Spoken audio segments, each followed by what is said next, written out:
Puff, honey, are you ready for bed? Did you brush your teeth?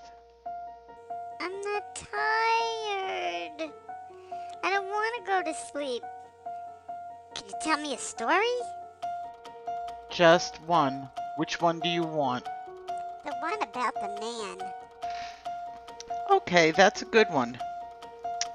So, it was back when me and your dad were first married. We were young and in love, and we got our first place together. But what made that place so cool, it wasn't an apartment, but it was one of those tiny houses. It only had 3 rooms, one bedroom, and a kitchen and a living room. And if you can imagine a train car, that's what it looked like. A train car that was divided into 3. The front of the house was the bedroom, then a small living room, and a kitchen. We were so young and in love. We didn't even know what we had or we didn't have. We just thought that place was the greatest place ever. It was the first time both of us had ever moved out. And we didn't miss a beat. The place was decorated. We hung the curtains. We had a little washing machine, a little dishwasher. But mostly I washed dishes by hand because it was only the 2 of us. When we first rented this little house, it was because the owner of the house was in, I think it was Egypt. And she was doing some missionary work, not religious missionary work, but like where she built houses and helped the poor.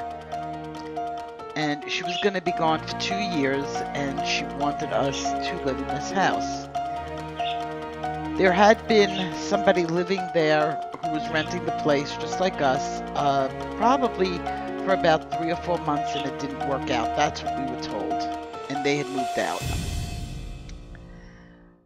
So I think we were there for about 2 months, and we were newly married. We had never lived on our own before. I come from my parents' house. I never really had to do that many chores when we were younger. So it first started with cabinets. I left the cabinets open, and I didn't remember leaving the cabinets open. I always remembered closing them. But your dad would come in and be like, you left the kitchen cabinets open. I'd be like, okay. Then he would be complaining.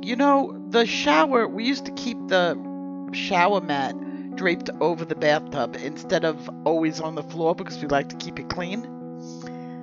And he liked it directly in the middle. I never paid attention, so it might be to the right, it might be to the left. I just threw it over. But since it bothered your dad so much, I started paying a lot of attention to it, making sure I put it in the right place. But every day your dad would complain. The bath mat is crinkled, or the bath mat is over to the side. And for a little while I was beginning to think he was crazy. I married a crazy man. Then he would show me what I was talking about, and it was just weird because I didn't remember leaving it like that, but I was the only one home, and I guess I did. There was nothing that he drove me completely crazy about. I guess I was mellower than your dad was. So I didn't pay too much attention where he put his things versus where I put my things.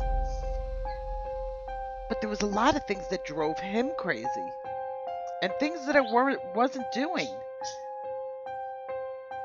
So one day I was coming home from work, and I worked nights at the time and he worked days. So we passed each other.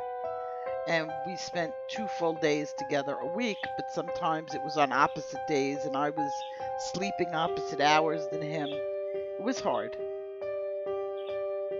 But one weekend we decided we were going to have a party. And all our friends came, which was quite funny because there was a lot of people. And your dad and I didn't care. People were hanging out in the bedroom, in the living living room. We had, for such a tiny little house, I would say we had about 40 people. And everyone was young, and we were blasting the music, and we had a really good time.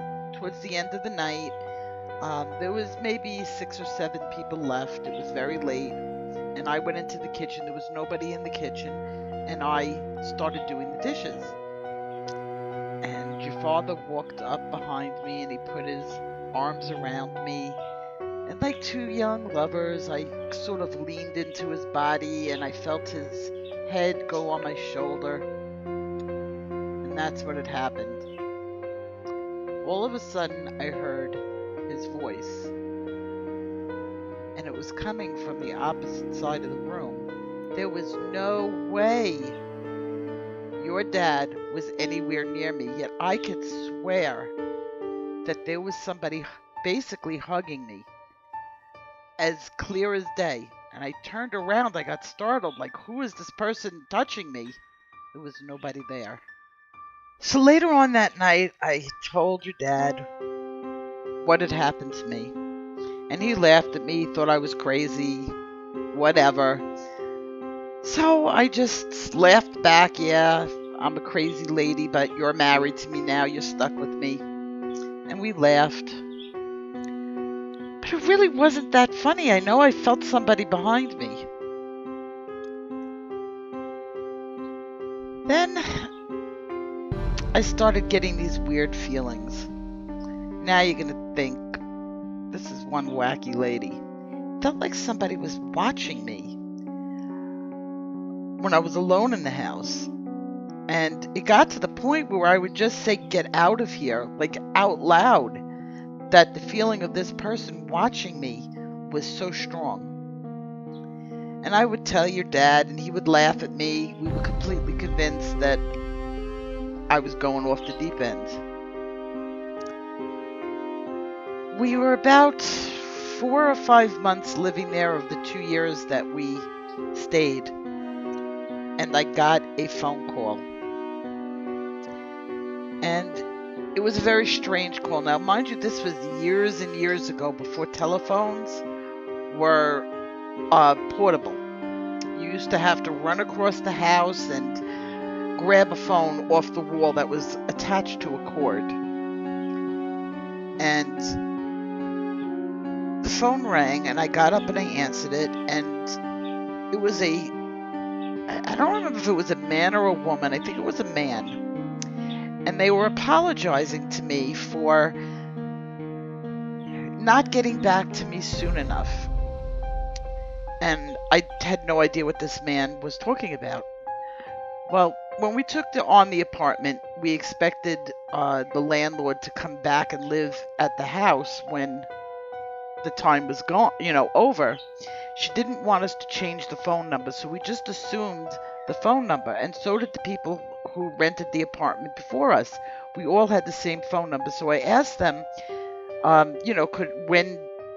what he was talking about. He said that I had contacted him, and I said no, but somebody else may have. And he said to me, this is when it got strange.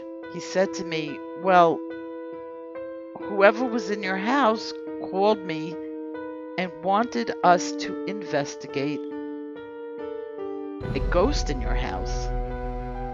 And I nearly dropped the phone. I was like, what? And he said, would you like us to come? And I said, no, that's okay, because I didn't want Dad to think I had called. And I said, thank you very much, but we're not being bothered. And I kind of laughed it off, ha ha ha, and hung up the phone. After this, as the weeks went on, the cabinets still were left open, the bath mat was still not in the same spot, and it had gotten to the point where I stopped showering after Daddy. I would make sure that he was the last person to touch the bath mat, and I wouldn't touch it. Yet he would come in and say the bath mat was moved. Cabinets were left open. And the feelings that there was somebody in the house with me were getting stronger and stronger, to the point that I started to talk to this person. And I would say things like, get out of the bathroom, I'm in here. Or, you're not allowed in my bedroom, go out in the living room. And as soon as I would say this, the feeling that I was being watched stopped, which was really weird. So, hey, whatever works. I got over this creepy feeling and everything was okay. And we were living there another couple of months, and I just did that. Your dad started doing it, and it became a joke. Well, it was a joke until one day I came home from work, and I opened up the door, and standing in front of me was a gentleman, a man. He looked a little bit older than me. I was in my early 20s. He was wearing blue jeans, a red flannel shirt, work boots, and he just looked at me, and I looked at him. I went, ugh, and I sucked my breath in really hard, and he went, ugh, and sucked his breath in really hard. I blinked, and he was gone. So now I knew we did have a little visit in our house. I was never frightened of him. I knew he wasn't going to hurt me. He was a prankster. And we just accepted the fact that the house had a little visitor. And I kind of grew to like it. During the day, I knew I wasn't alone when I slept. He would stay out of the bedroom as long as I said get out. I didn't feel like he was invading my privacy. He just sort of lived there like a roommate I didn't know I had. And it was okay. We had 2 very, very happy years in that house. But after 2 years, we had decided that, no, it was time to move on. And our landlord was coming home very soon. I began looking for a new apartment. We were actually looking for a house, but decided to put it off and look slowly for about a year. And then the landlord called us and said, would you like to stay a 3rd year? Would you like to sign another lease? We always got along with the landlord's family. They would fix things. We took good care of the place. It was a very good situation for the last 2 years, but I wanted to start a family. And the place was just too small. We had outgrown it. We had bought things, and we just wanted a little bit more, like at least one more room. And we declined, and we moved. But we only moved about 3 houses down, which was funny. Same street, everything just a little further down.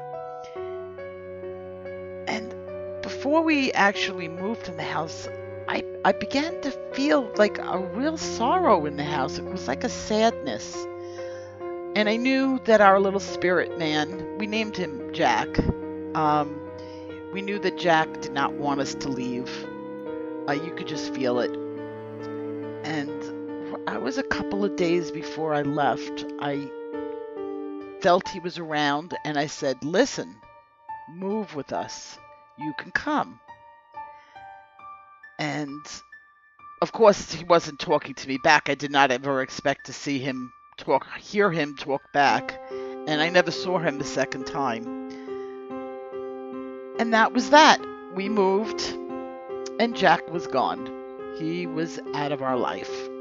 Within that year, we had purchased a house. Never had felt that there was any spirits in the house. In fact, I purchased the house that I grew up in. That's a story in itself, but I bought my house from my parents. And I knew the house well, and I never had a ghost in my other house, and I never had a ghost when I moved back in. And things were fine. We lived in that house for another 15 years. And we decided we were going to move to Nevada because we had family here and we wanted to change. So we sold that house and we moved here to Nevada. We didn't purchase an old house, but we did purchase a house that had several owners here. And the house probably was about 20 years old, which is really not that old. It's pretty modern. And I knew from the minute I moved in here, from the very first night, and that'll be some other stories, we had some visitors. But as I was saying, not all visitors or spirits are bad. I haven't encountered any bad or evil spirits, not that I know of. But there is one in particular. It leaves cabinet doors open. And yes, I have children. But it goes deeper than that. It opens and closes doors. It hides things. When you know you put something down, you walk away, it's gone. You come back, you say out loud, give that back, and within a minute or 2 minutes, you will find what you are looking for. That is the way we all do it. In other stories, I will tell you all the details. I'm just telling you one little facet of the whole story of my little haunted house here. One day was this spirit was particularly active, and I had had enough, and I had seen a smaller black spirit upstairs, and it would float between my kids' rooms, and that kind of bothered me. I had never seen a black spirit before, and I'm not talking like the color black. It's like it's foggy and black, and as opposed to like a white ghost that's foggy white colored. I'm not talking about skin colored.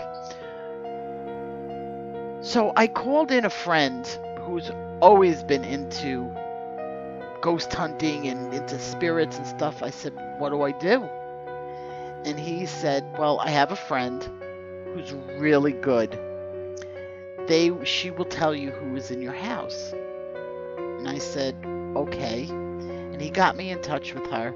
He didn't know anything about the first spirit or anything to do with the house. He just knew that I was being bothered.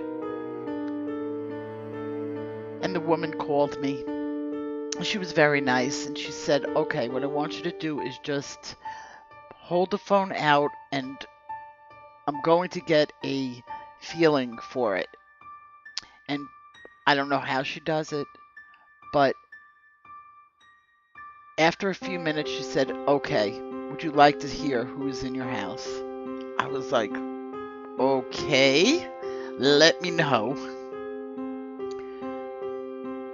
Knowing nothing about me, she said to me, you've got a brother spirit in the house. Either your brother or a brother-like spirit. I said, okay. One of my best friends, my closest, dearest friend from when growing up, passed away. He was a gentleman, a guy, and he had passed away, and she told me the most astonishing things about him. She said, only you would know this so that you know I'm telling the truth. And she goes, he wants me to tell you to think about the car and the color red. Was there a red car or something red? And I thought to myself, what is she talking about? And then it dawned on me. When me and this guy were kids, we grew up together since I was 2 years old. When we were really young, his parents, we were like maybe mid-teens, his parents would leave him at the house and would go to their second house, which was in New York City. And to signal that the party was on, because he had no parents in the house, he would take his car and he would turn it sideward in the driveway. He thought he was being so slick that none of the grown-ups, quote-quote grown-ups, would ever know, and we would just meander to the house. Well, the neighbors all caught on to it. I lived across the street from him. My mother would say, Irene's not home. The car's sideward. Are you going to Barry's? And I would laugh and say, oh, what are you talking about? She's like, the signal. So it wasn't so secret. And then when he would greet you at the door, he was a bit flamboyant. he would wear a red Superman cape, and that would signal the party was on. He was ready, and it was like quite funny. And we had a really good time. So it made me laugh because I hadn't thought about that in years and years and years, how he used to signal with the car and the red cape. But she knew. So she said that my best friend was around me and he was in the house. But I did not think, because he had passed away while I was living at the house, and our little spirit person in the house was there first, so it couldn't possibly have been my friend. She goes, well, that's just one. I was like, one? She goes, yeah, you've got a few. I said, okay. She goes, there's a little one. I said, a little one? She goes, yeah, she's more attracted to the children. I said, she? She goes, yes. This spirit is more attracted to your children. And she described, which I did not describe to her, she described to me how it stays with my children, going very concerned back and forth at night, not trying to scare them, not trying to harm them. She's watching over them. In fact, my daughter had a sleepover, and the girl who slept over left in the middle of the night because she couldn't take it. She felt it. My daughter would say, oh, I feel like something's staring at me in the middle of the night, and I wake up, I'm practically paralyzed. I don't even want to roll over because I know there's somebody behind me staring at me. And she said, that's your grandmother, my little grandma. And that's exactly what she did when she was alive. She wouldn't leave my kids alone. She fussed over them. She was a little itty-bitty thing of like 4'9". Tiny, tiny. If she weighed 70 pounds, she weighed a lot. And she lived with me. And she would go in when the kids were sleeping all the time. She would wake my kids up when she was doing this, just staring at them, making sure that they didn't need anything and that they were okay. So my grandmother was the little shadowy figure that came in. I said, well, there's a prankster here, one that's driving me crazy. Would you please, who is that one? And she goes, well, that one's a little bit different. I was like, uh-oh. She goes, he's not bad. But he's been with you for a very long time. I said, what? She goes, have you ever lived in another house that had a spirit? I hadn't thought about it in a long time. I said, yeah, my first apartment. He goes, he's with you. And he said he followed. So my little Jack is here, and he's a pain in the ass.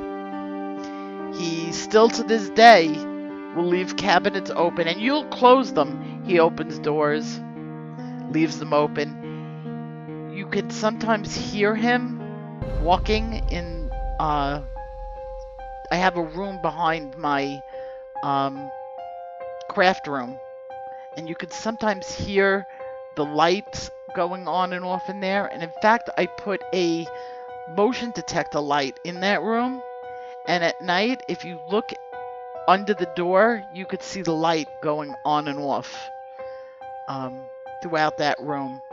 And that used to be my oldest daughter's room, and she would complain all the time of hearing the door rattling or somebody scratching at her door. And it used to bother her, but she got used to it, and it didn't frighten her. It was just like, he's there, and he lets you know. Sometimes he's more active than others. I used to have a music box in my craft room, and it was a motion detector thing, and it would scare me a little bit at night when I'm sitting here and there's nothing going by it, and it would just start to play. That was probably the scariest it ever got. And then I told him to stop. I didn't want him touching the music box, and it never happened again. He still leaves the cabinet doors open just to prove that he can. And when I'm now, that I'm talking about him, it'll become active again. He'll knock something off a shelf, or he'll make a noise, just anything to let me know he's still with us. And I guess he's been guarding over my family for 30 years. So, Puff, you ready to go to sleep now, sweetie?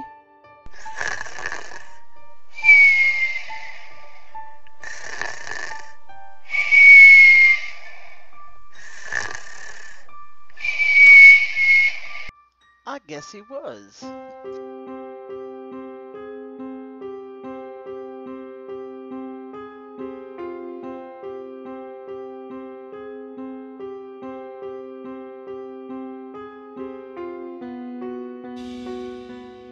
If you like what you saw and you want to see more, hit that like and subscribe. And don't forget to ring that bell.